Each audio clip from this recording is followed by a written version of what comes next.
السلام عليكم ورحمة الله وبركاته، اخواتي عاملين ايه؟ جاي لكم النهارده بفيديو جديد. بس قبل اي كلام صلوا على النبي الاول. انتوا حشتونا والله، ما جتش فيديوهات من زمان.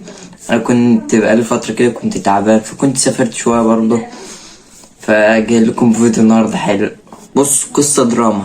بس لو انت لسه ما اشتركتش وما عملتش اللايك، انزل يلا اشترك واعمل اللايك وما تبخلش عليه بيهم، ومش هتكتر عليك اكتر من كده. ويلا بينا نخش في الفيديو.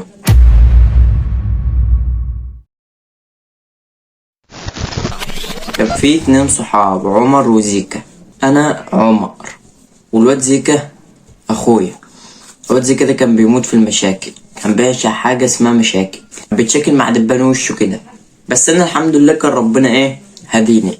والواد زيكا ده ما كانش ابوه بيحبه، ابوه اللي هو ابويا، بس كان بيحبني يعني كده شوية. ليه؟ لان ماليش في المشاكل وكده، فكان بيحبني، بس ما كانش بيحب زيكا.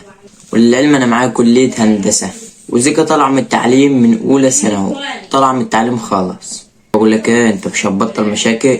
ابوك لو عارف انك فتحت دماغ الولا هيطلعك بره البيت يا ابني. تطردني يا عم؟ انا عمري ما شفت من ابوك حاجة حلوة اصلا، دايما بيعاملك انت كويس، اشمعنى ما بيعاملنيش انا كويس؟ يا عبيط افهم، ما انت لو ما بتعملش مشاكل هيعاملك كويس. لا انسى يا حبيبي، وابوك اتعود كده معايا بقى، خلاص بقى هو اتعود على كده. وده عمر وزيكا كانوا بيتكلموا. تاني يوم زيكا بيكون قاعد مع اصحابه، فبتحصل خناقة كده. زيكا بيخش في الخناقة، فدماغه بتتفتح وايده بتتعور، الخناقة بتتفض. زيكا بياخد بعضه ويروح يروح لمين؟ لأبوه. يقول له انا عايز فلوس عشان اروح اخيط بيها الجرح والف شيش على ايدي. انا عايز فلوس اخيط بيها، يعني ايدي اتفتحت ودماغي مفتوحة. فلوس؟ ده انا لو طول اكسرك هكسرك. قول يلا شوف انت جاي منين. بصوا يا جدعان، الواد زيكا تصعب على نفسه وياخد بعضه ويطلع يقعد فين بره لوحده، ودمه بيسيل. ولا زيكا، انت قاعد كده ليه؟ اللي عمل فيك كده يا مفيش يا عم، اتعاركت مع شوية عيال كده وانا قاعد مع اصحابي.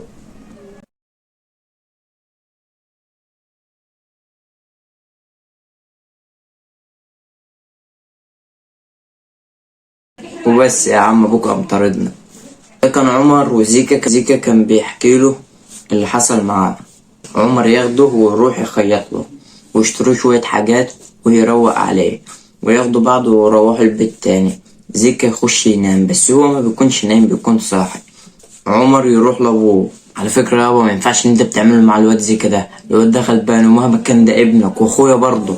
ابن لما يكون محترم، لكن ده كلب وانا هربيه. ما ينفعش اللي بتعمله ده يابا، لا ينفع ونص، يعتبر انه مش ابن اصلا. وده عمر وابوه كانوا بيتكلموا، ومين اللي بيكون سامع ده كله؟ زيكا، بس ما بيكونش معرفه. عمر ياخد بعضه ويطلع، بيلاقي زيكا كان واقف. زيكا بيقول له انا سمعت كل حاجه، خلي بالك من بعد موت امك وانا مشوفتش حنيه، ولا ابوك بقى حنين عليا ولا حد حنين عليا الا انت، يعني اللي بقيت حنين عليا شويه. بس انا مش عارف هو ليه ابوك بيعاملني كده؟ ليه ابوك ما بيعاملنيش كويس؟ ليه ما بيصاحبنيش؟ ليه ما يجيش يسالني انت مالك؟ ليه ما يفهمش اللي فيا ليه ما يعرفش ان جوايا بس اقول لك هي ما عادتش فارقه. طبعا ده زيكا كان بيتكلم مع عمر، وزيكا ياخد بعضه ويطلع بره. بعدها بيوم يجي ظابط للبيت ويخبط على الباب. انا افتح له ويقول لي ده بيت الحاج ابراهيم. اقول له اتفضل. يوم قايل لي انده لابوك. اقوم داخل ناده لابويا، اقول له كلم ابا.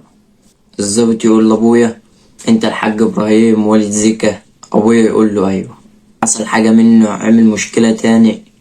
الظابط يقول له لا ابنك تعيش انت. هو كان ماشي في الطريق، عربيه خبطته. انا ساعتها ما عدتش عارف اعمل ايه. اخويا راح ازاي؟ انا قلت لك يابا، قلت لك اعمله كويس، قلت لك انا كنت حاسس والله، قلت لك اعمله كويس، قلت لك يابا هو راح، انت ولا انت هتشوفه. مش هتشوفه تاني. كان زمانك انت بتعامله كويس، كان زمان هو حتى ميت وهو مرتاح. بتكون خلصت قصتنا. القصة مفيهاش أي حاجة من الحقيقة، أو ممكن تكون فيها بس أنا مش عارف بقى.